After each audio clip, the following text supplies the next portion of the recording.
জাতীয় স্থায়ী কমিটি সদস্যবৃন্দ সহ বিভিন্ন পর্যায়ের নেতৃবৃন্দ, আপনাদের সবাইকে আমার পক্ষ থেকে, আমাদের দল গণসংহতি আন্দোলনের পক্ষ থেকে শুভেচ্ছা জানাই, সালাম জানাই। আসসালামু আলাইকুম। সবাই রাজনৈতিক বক্তব্য দিয়েছেন, আমি সংক্ষেপে আমিও দু একটি কথা বলি। একটা ফ্যাসিবাদী শাসন ব্যবস্থার বিরুদ্ধে আমাদের দীর্ঘ লড়াই করতে হয়েছে এবং এই বিষয়টি লড়াইয়ের মধ্যে থেকেই সামনে এসেছিল যে একটা বৃহত্তর ঐক্য ছাড়া, জনগণের বৃহত্তর ঐক্য ছাড়া, একটা জাতীয় ঐক্য ছাড়া এই ফ্যাসিবাদকে পরাজিত করা যাবে না। সেই জাতীয় ঐক্য গড়ে উঠেছিল, যার যার অবস্থান থেকে লড়াই হয়েছে, যুগপৎ ধারায় লড়াই হয়েছে, যারা পেরেছেন জোটগতভাবে লড়াই করেছেন এবং কেবল আমরা ফ্যাসিবাদের বিরুদ্ধে একসাথে হয়েছি একটা ফ্যাসিস্ট শাসককে ক্ষমতা থেকে সরাতেই নয়, বাংলাদেশের জনগণের সামনে বিদ্যমান ব্যবস্থা বদলের একটা স্বপ্ন এই লড়াইয়ের মধ্যে দিয়ে তৈরি হয়েছে।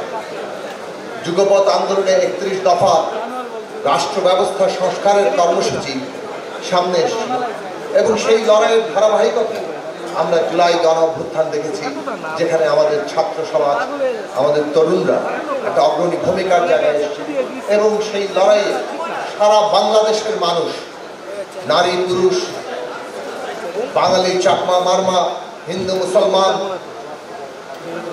ছাত্র তরুণ যুবা শ্রমজীবী মানুষ সকলে, এমনকি শিশুরা পর্যন্ত, বয়োবৃদ্ধরা সকলেই শহীদ হয়েছে। শাহাদাতের তালিকা, আহতের তালিকা দেখলে এটা পরিষ্কারভাবে বোঝা যায় একটা নতুন জাতীয় জাগরণ ঘটেছে এই জুলাই অভ্যুত্থানের মধ্যে। অভ্যুত্থান একটা বিপ্লবী সম্ভাবনা তৈরি করেছে আমাদের দেশের সামনে, আমাদের দেশের পুরো ভবিষ্যতের সামনে।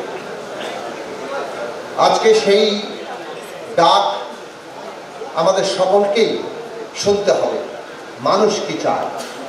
এবং বাংলাদেশের অন্যতম বৃহত্তম রাজনৈতিক দল হিসেবে বাংলাদেশ জাতীয়তাবাদী দল বিএনপির সামনে জনগণের এই যে আকাঙ্ক্ষা, সেটা পূরণ করার একটা চ্যালেঞ্জ হাজির হয়েছে। আমরা মনে করি জনগণের আকাঙ্ক্ষা 31 দফারও ছাড়িয়ে গিয়ে আরও সুসংহত, ক্ষমতার ভারসাম্য সম্পন্ন, সত্যিকার একটা জবাবদিহির বাংলাদেশ। এই জবাবদিহির বাংলাদেশ তৈরির জন্য কিভাবে আমরা এই আশু চ্যালেঞ্জগুলো মোকাবেলা করব, সম্মিলিতভাবে আমরা সেই ভূমিকা রাখতে পারব, সেটাই আমাদের সামনে এখন কর্তব্য। আমরা শুরু থেকে 5ই আগস্টের পর থেকে বলেছি, ন্যূনতম জাতীয় ঐক্যমত্য রক্ষা করা এই গণতান্ত্রিক রাজনৈতিক উত্তরণ পর্বে এটা হচ্ছে আমাদের পদ্ধতিগত দিক।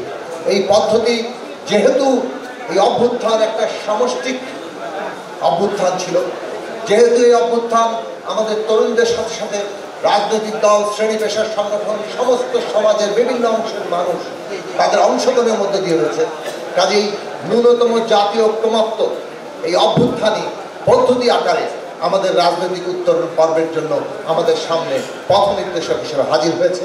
এই ন্যূনতম জাতীয় ঐক্যের মধ্যেই আমাদের সমস্ত মত পার্থক্যকে নিরসন করে বাংলাদেশে একটা গণতান্ত্রিক রূপান্তর, একটা নতুন রাজনৈতিক বন্দোবস্ত এবং রাষ্ট্রের গণতান্ত্রিক বিনির্মাণ করতে আমরা সক্ষম হব।